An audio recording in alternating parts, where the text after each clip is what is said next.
के लिए, जयंत चौधरी के लिए, इनके लिए सीटों को छोड़ दिया। अखिलेश यादव कहते हैं कि कांग्रेस ना हो करके भी गठबंधन में हमारे साथ हिस्सा है। अमेठी रायबरेली में हम यहां प्रत्याशी नहीं उतार रहे हैं। क्या खिचड़ी पक रही है? देखिए, मायावती लगातार कांग्रेस पर हमलावर रही हैं। इससे पहले भी जहां तक अखिलेश यादव का सवाल है, वो बातचीत में अपना रवैया नरम किए हुए थे, लेकिन तब भी उसके एक दिन के बाद मायावती ने कहा था कि हम उत्तर प्रदेश समेत देश के किसी भी सूबे में कोई समझौता नहीं करने जा रहे हैं कांग्रेस के साथ।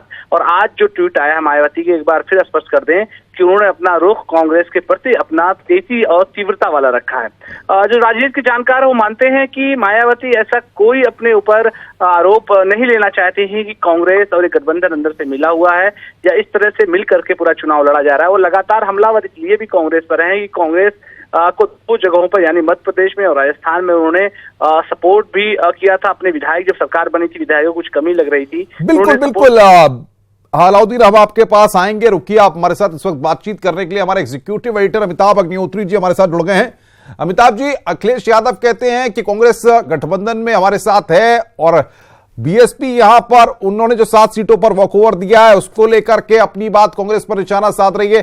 क्या लगता है, सपा बसपा और कांग्रेस के बीच में अभी भी अंदर खाने कहीं कुछ है?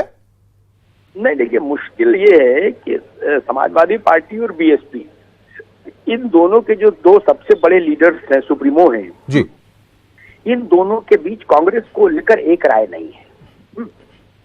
अखिलेश यादव कांग्रेस को लेकर सॉफ्ट हैं, वो भविष्य की संभावनाएं खारिज नहीं करना चाहते। राजनीति केवल एक दिन की नहीं है, अखिलेश यादव इस बात को जानते हैं। 19 निपटेगा तो 2022 का चुनाव आ जाएगा। वो इन सारी परिस्थितियों को जानते हैं अखिलेश यादव, इसलिए वो कांग्रेस के साथ एक खिड़की खुली रखना चाहते हैं। और 19 में भी ये पता नहीं किसी को कि अंकगणित जो है चुनाव का वो किस करवट बैठे। हो सकता है दिल्ली में फिर मिलना हो, जैसा मनमोहन सिंह की सरकार के समय मिलना हुआ था। सपा बसपा दोनों का कांग्रेस से, दोनों की चिट्ठियां राष्ट्रपति भवन गई थी। मनमोहन सिंह की सरकार के सपोर्ट के लिए 10 साल तक रही वो चिट्ठियां, वो सपोर्ट। लेकिन मायावती जी हॉस्टाइल मूड में है, वो कांग्रेस को चिमटे से भी छूने को तैयार नहीं। हालांकि अगर राजनीतिक तौर पर आपने 2 सीटें छोड़ी जी, और उसके प्रत्युत्तर में वही शिष्टाचार कांग्रेस ने भी दिखा दिया और उसने 7 सीटें छोड़ दी, तो इस मसले को बिना किसी क्रिया प्रक्रिया के भी जाने दिया जा सकता था जी, है ना। लेकिन वो मायावती स्टाइल ऑफ पॉलिटिक्स नहीं है। फिर मायावती जी की जो स्टाइल ऑफ फंक्शनिंग है वो ऐसी ही है जी। अगर वो नाराज है तो वो नाराजगी बहुत लाउडली दिखेगी आपको। मतलब वो छोड़ो और जाने दो में यकीन नहीं रखती जी।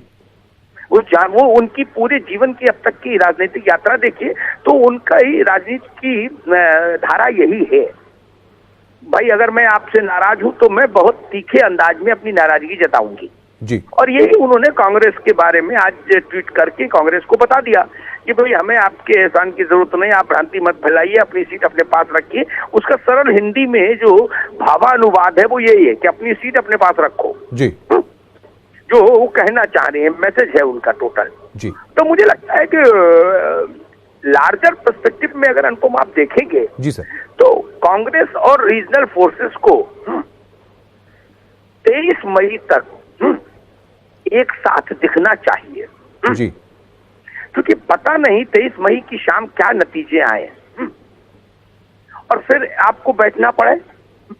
राजस्थान और मध्य प्रदेश में बसपा ने कांग्रेस को सपोर्ट किया ना जी, तो परिस्थितियां कब कहां कैसी करवट ले लें आज की भारतीय राजनीति में कहना मुश्किल।